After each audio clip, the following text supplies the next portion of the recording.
Visiting Uzbekistan is a lot like going over to your grandmother's house. She's old, sort of stuck in her ways, has some very questionable politics, and yet, underneath it all, you will find a woman who is deeply loving, very welcoming, and always has the best stories and a hot meal to share. My name is Josh, and I'm a digital nomad who lives in a different country every single month. Join me as I explore Tashkent, the capital city of Uzbekistan, and navigate the ups and downs of visiting a city that is over 2,000 years old.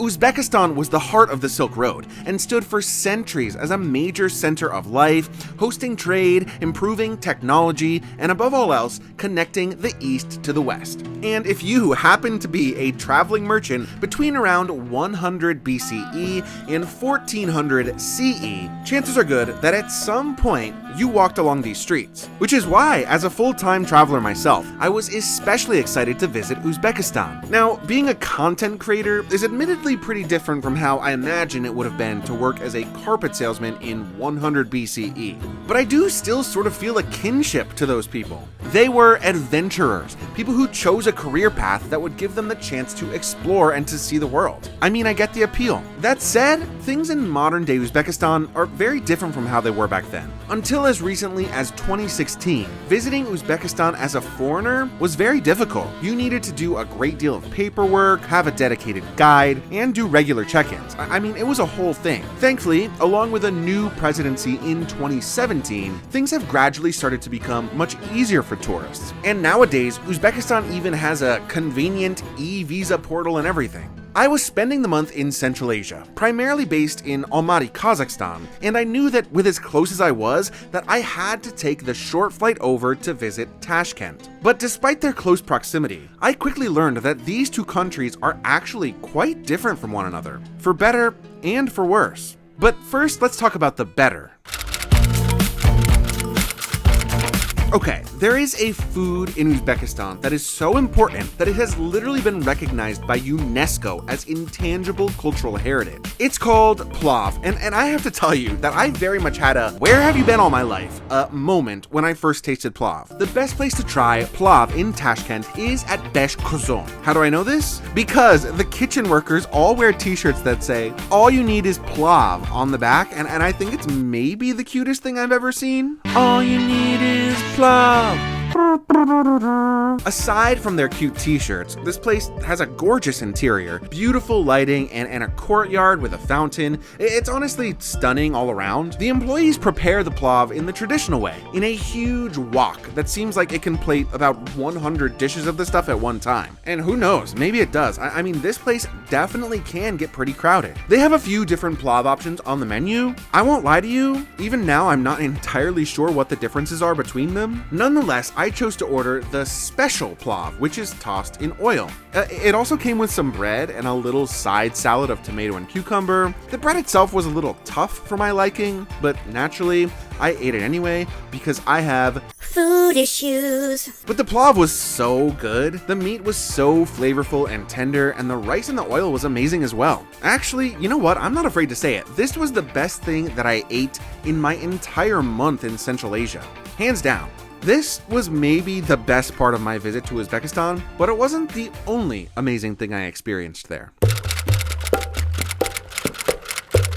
It was August when I visited Uzbekistan, and while August is a very hot month in many places around the world, in Uzbekistan, it's really, really hot. It was midday, and the sun was absolutely beaming. I am telling you, it was literally almost 45 degrees Celsius. Basically, no tourists were going outside. Well, none except for me. I walked along a couple of the most popular tourist destinations in town, and they were absolutely barren. I visited the Kulkeldash Madrasa, which is a learning institution and features one of the most iconic sites in all of Tashkent. This place and its surroundings feel absolutely quintessentially Uzbek. Like, this is what you think of when you think of this country. I visited Independence Square and was so thrilled to see that all of the fountains were on and working. In fact, there were quite a few people and children sort of like using the fountain as a swimming pool, which like that would be really gross. Except you gotta remember, it was 45 degrees out there. I honestly kind of wanted to join them.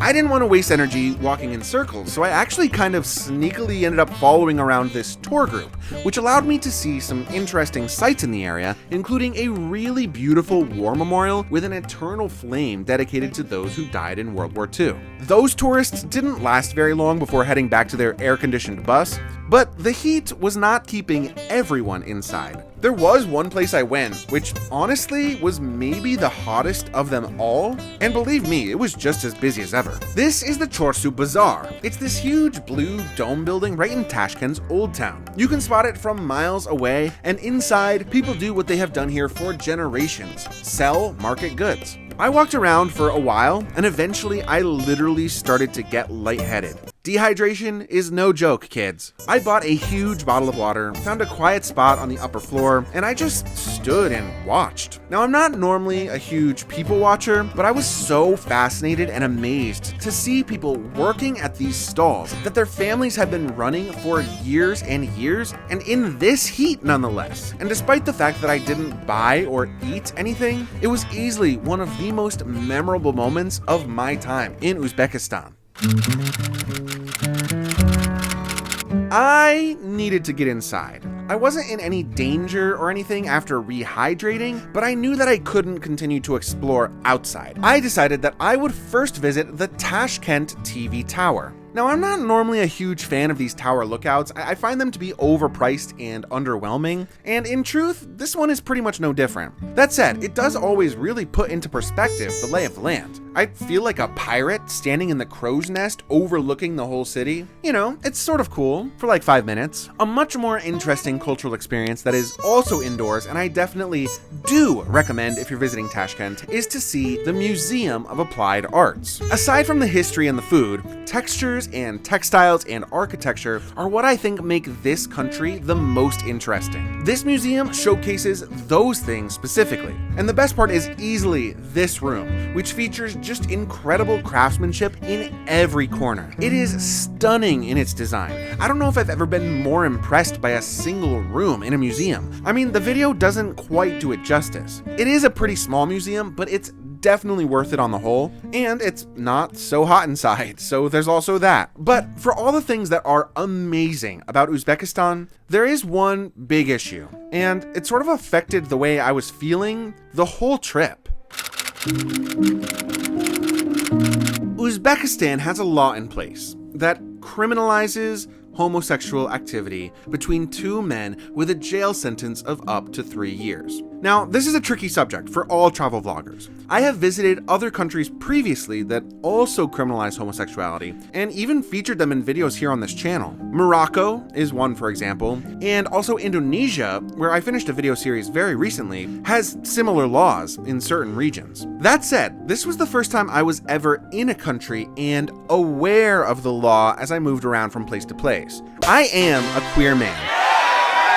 So, as you might imagine, being aware of this law complicates things. But I'm hoping that if you've made it this far into the video with me, that you'll hear me out. I plan to visit every country in the world, and I've been to right around 60 of them at the time that I am making this particular video. That's enough countries to know that no matter where you go, one thing you find to be true time and time again, despite the limited information we are offered in Western media, is that people are not their governments. I mean, heck, that's just as true for those of us from the United States right now, as we have a government that is tearing apart human rights and setting our country back decades at a time. And while this is a topic that is far more nuanced than I could ever try to explain in a brief video, it should be said that I never once experienced anything but friendliness, curiosity, hospitality, and joy from the Uzbek people. When you visit a country, regardless of its laws, and you go to a local restaurant, or you shop